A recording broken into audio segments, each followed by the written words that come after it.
ఉత్తర Korea అధ్యక్షుడు Kim Jong Un తుపాకీ ఎక్కుపెట్టారు. Sniper రైఫిల్ను పేల్చారు. దేశీయంగా కొత్తగా అభివృద్ధి చేసిన తుపాకీని టెస్ట్ చేశారు కిమ్. మిలిటరీకి చెందిన ప్రత్యేక ఆపరేషన్ నిర్వహించే యూనిట్లకు వీటిని సరఫరా చేయడం కోసం వీటిని తయారు చేయించారు కిమ్. ప్రస్తుతం కిమ్ మిలిటరీ వ్యూహంలో ప్రత్యేక యూనిట్లను బలోపేతం చేయడం ఒకటి. ఉక్రెయిన్ రష్యా యుద్ధంలో పుతిన్ సేనలకు అనుకూలంగా ఉత్తర కొరియా తన బలగాలను పంపిస్తోంది. వారిలో ఈ ప్రత్యేక యూనిట్లకు చెందిన సభ్యులు కూడా ఉన్నారు అని దక్షిణ కొరియా వెల్లడించింది. రష్యా తరపున ఉక్రెయిన్పై యుద్ధం చేయడానికి ఉత్తర కొరియా నుంచి విడతల వారీగా 14,000 మంది సైనికులు వెళ్లినట్లు సమాచారం.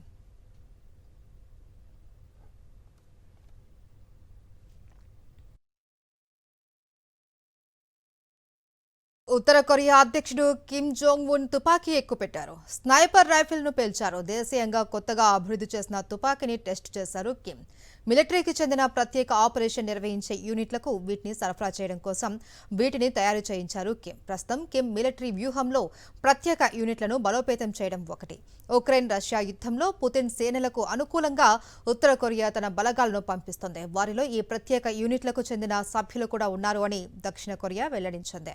రష్యా తరపున ఉక్రెయిన్పై యుద్ధం చేయడానికి ఉత్తర కొరియా నుంచి విడతల వారీగా 14,000 మంది సైనికులు వెళ్లినట్లు సమాచారం.